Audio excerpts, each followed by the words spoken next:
July 2014, Varna Airport, Bulgaria. Surveillance cameras capture an ordinary tourist in a yellow t-shirt. He enters the building calmly. But minutes later, he bolts out in a state of primal terror. He runs as if death itself is at his heels. He scales a barbed wire fence and vanishes into a sunflower field. Forever. This is Lars Mittank, a man whose face became the symbol of the most mysterious disappearance in the YouTube era. How did a simple vacation turn into a nightmare? And what exactly did Lars see in the doctor's office that made him abandon everything? His money, his passport, and his very life. Here is the complete, expanded script translated into professional, cinematic English. This version maintains the depth, psychological analysis, and technical details required for a long-form documentary or deep-dive podcast. Script: 21 minutes to nowhere. The full investigation of Lars Mittank. Section 1. Introduction. The final run into the sunflowers. Recommended pace: slow, immersive. Music: low vibrations, ambient with a metallic edge. July 2014 in Varna, Bulgaria, was extraordinarily stifling. The air above the airport runway shimmered with heat hazes, and the waiting halls were filled with the usual chaos of the peak tourist season. Thousands of people cross this terminal every day, leaving behind nothing but random frames on surveillance cameras. But among millions of faces, one has been permanently etched into the digital memory of humanity. Security cameras at Varna Airport captured Lars Mittank, a 28-year-old man in a bright yellow t-shirt and blue shorts. In the initial frames, he looks perfectly ordinary. He walks into the building calmly, carrying his backpack, looking around. But what happened over the next 21 minutes defies all logic. Lars enters a doctor's office, and a moment later, he bolts out as if his life depends on it. His run is not just haste, it is a primal, uncontrollable terror. He abandons everything: his documents, his mobile phone, his money. He runs through the parking lot, crosses open ground, and without stopping, scales a high fence topped with barbed wire. The last frame we have is a yellow blur against the backdrop of a green sunflower field. Lars Mittank walked into that field and never walked out. Why did this case become so resonant? Perhaps because, in an era of total surveillance, a person isn't supposed to just dissolve. We have video, we have witnesses, we have biological traces, but we don't have the man himself. This is a story about how a routine Black Sea vacation turned into a thriller where the enemy wasn't a person, but the victim's own mind. We will attempt to deconstruct every step Lars took, every word he spoke on his final night, and every legal protocol that tried to explain this disappearance. Was it a planned act of escape, or were we witnesses to a man crossing the boundary of reality under pressures we can barely imagine? Today, Lars is called the most famous missing person on YouTube. Millions of people worldwide rewatched those 10 seconds of him running, searching for answers in his facial expressions or movements. But to find the truth, we must look much deeper than the lenses of CCTV cameras allow. We must go back to the moment it all began, to the days when Lars was still a happy tourist, unaware of the nightmare waiting for him around the corner. To understand why Lars Mittank ran into that sunflower field, we must rewind the tape by 1 week. June 30th, 2014, a group of friends from the German town of Itzehoe arrives in Bulgaria. Among them is Lars, a calm, reliable guy, a power plant worker. His friends describe him as a perfectly normal person, with no history of depression or drug use. They stay at the Golden Sands Resort, a place where the night never ends and alcohol flows like water. The fatal event occurred on July 6th, in a local bar. An argument broke out between Lars and a group of other fans. Lars was a passionate supporter of Werder Bremen. His opponents favored Bayern Munich. It seemed like a typical football squabble, but it ended in a fight outside the venue. Lars received a powerful blow to his left ear. The result was painful, a ruptured eardrum and a concussion. When his friends suggested he go to the hospital, he initially refused, but the pain became unbearable. Here, the first disturbing marker appears. A doctor in Bulgaria warns Lars, He cannot fly with such an injury. The pressure changes during ascent could lead to irreversible damage or even a brain hemorrhage. Lars's friends have tickets for the next morning. They offer to stay with him, but Lars insists, "Go ahead. I'll manage on my own, get treated for a few days, and fly later." This was his first fatal decision to stay alone in a foreign country with a head injury. His friends leave, and Lars moves to Hotel Color. This place is far from the tourist glitz of Golden Sands. It's an area of Varna dominated by grim apartment blocks and suspicious characters. Why did Lars choose this specific hotel? Perhaps to save money, or perhaps even then his perception of the world was beginning to shift. At the same time, he begins taking cefuroxime 500, the official description of this antibiotic notes, in combination with stress or trauma to the central nervous system. It can cause side effects in the form of anxiety and disorientation. The night of July 7th to 8th became the start of a true living hell. Lars calls his mother, Sandra, at 2 in the morning. This wasn't a normal call. He whispered into the phone, his voice trembling with terror. "Mom, they want to kill me. They are watching me. Block my cards, right now." Sandra Mittank later recalled that her son was in a state of extreme despair. He claimed 4 men were walking the hotel corridors, looking for him. Hotel cameras later captured Lars stepping into the hallway, hiding in an elevator, and then running back into his room. He was a hunted animal in his own quarters. What was it?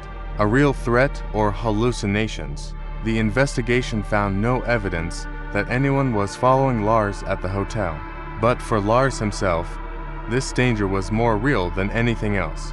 He spent the night without sleep, staring out the window at the empty streets of Varna, waiting for an attack. When morning came, he called a taxi to the airport, hoping that in a crowd of people, he would finally be safe. But he was wrong. His fear rode with him in the back seat of the car, preparing for the final, decisive blow.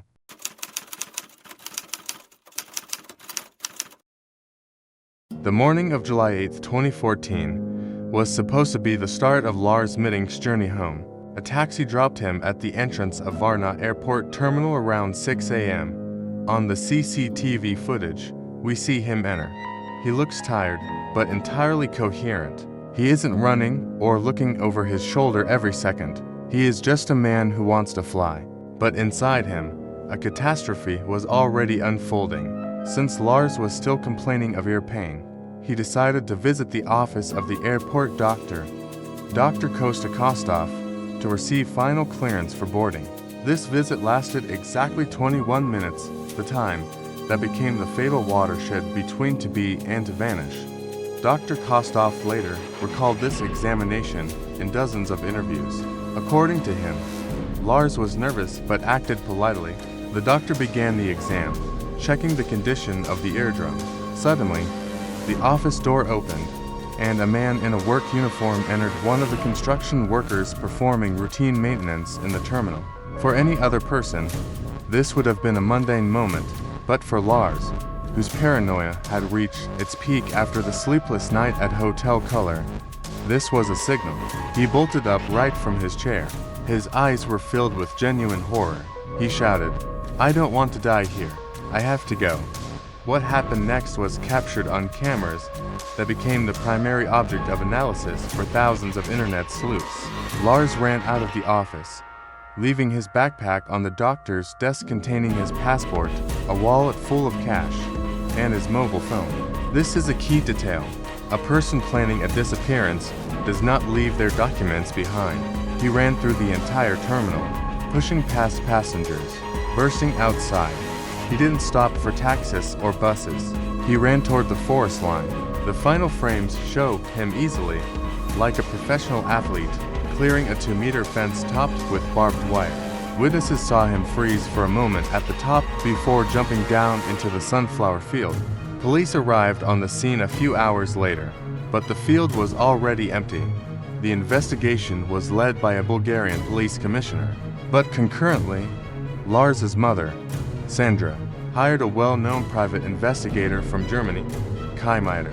Miter spent weeks in Bulgaria. He interviewed taxi drivers and hotel staff and checked every camera within a 5-kilometer radius of the airport. The primary question was that construction worker in the office truly random? Or did Lars actually see one of those 4 men he had whispered about to his mother during the night? Investigators checked passenger lists and recordings from Golden Sands bars, trying to find those Bayern Munich fans Lars had fought with, but there were no leads. Search dogs lost Lars's scent near the highway leading inland. This gave rise to the version that he might have hitched a ride, but who would pick up a man in a state of obvious psychosis, in likely blooded clothing from the fence, and where would they take him?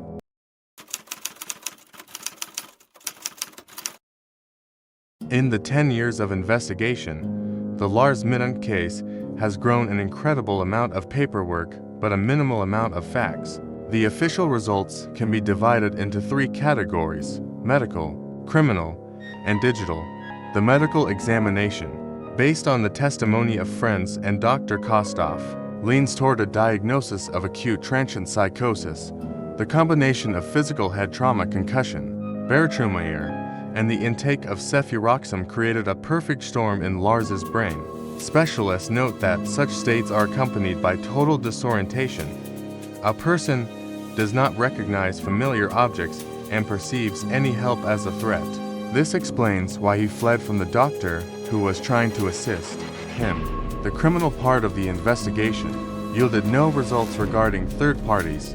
Bulgarian police investigated theories of organ trafficking and kidnapping, popular urban legends about the region. However, no evidence of a struggle or violence was found along Lars's flight path. Furthermore, none of the items he left at the airport were stolen before the police arrived. His phone was clean, no suspicious messages or contacts other than calls to his mother and friends. This reinforces the theory that Lars's enemy was internal, not external. However, the most striking results are those of the digital investigation, because the video of his flight went viral. Thousands of people worldwide began their own searches. In 2016, a truck driver in Germany claimed he picked up a homeless man who didn't remember his name but resembled Lars. Police conducted a DNA test. The result was negative. In 2019, a photo surfaced of a man in Brazil living in the jungle who had similar facial features. Again, a DNA test, and again, disappointment.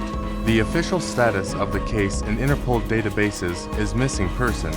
His DNA profile and fingerprints are circulated across all EU countries. But in 12 years, not a single match with unidentified bodies or detained persons has been recorded. This creates a paradoxical situation.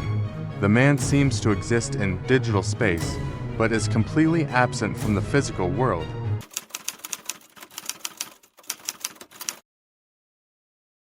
The Lars Mittank case is not just a detective story. It is a modern parable about the fragility of human reality. We are used to believing that technology makes the world safe, that we are always under watch, and that we can always be found. But Lars proved the opposite. You can stand in the center of an international airport, be recorded by dozens of cameras, have a loving family, and vanish in seconds just by crossing the line of sanity. The official conclusion from the Bulgarian police and the German Federal Criminal Police Office (BKA) sounds dry and final. Lars Mittank left his location voluntarily while in a state of altered consciousness. No evidence of a crime has been found. To the system, he is a man who simply walked away. But for his mother, Sandra, he remains a son wandering somewhere, perhaps having lost his memory, perhaps having found a new life under another name. She continues to maintain the Find Lars Mittank website and travels to Varna every year, hoping the sunflower fields will finally speak. We look at these grainy frames from 2014 and see our own fear, the fear of being left alone with our demons in a foreign city where no one understands our language. Lars Mittank became a legend, a YouTube ghost. But behind this legend is the real tragedy of a man who just wanted to go home but lost his way in a crowd of people. His story reminds us, sometimes the most terrifying journey is the one taking place inside our own heads. And in that journey, there are no maps, no surveillance cameras, and no guarantees of return. Lars will forever remain there, a young guy in a yellow t-shirt. running through time, trying to escape from what is impossible to escape. The case is not closed until a body, or the man himself, is found. But with each year, the hope for a happy ending becomes more transparent, leaving us only with these 21 minutes of video to reflect on how easily we can become nothing more than a record in an Interpol database.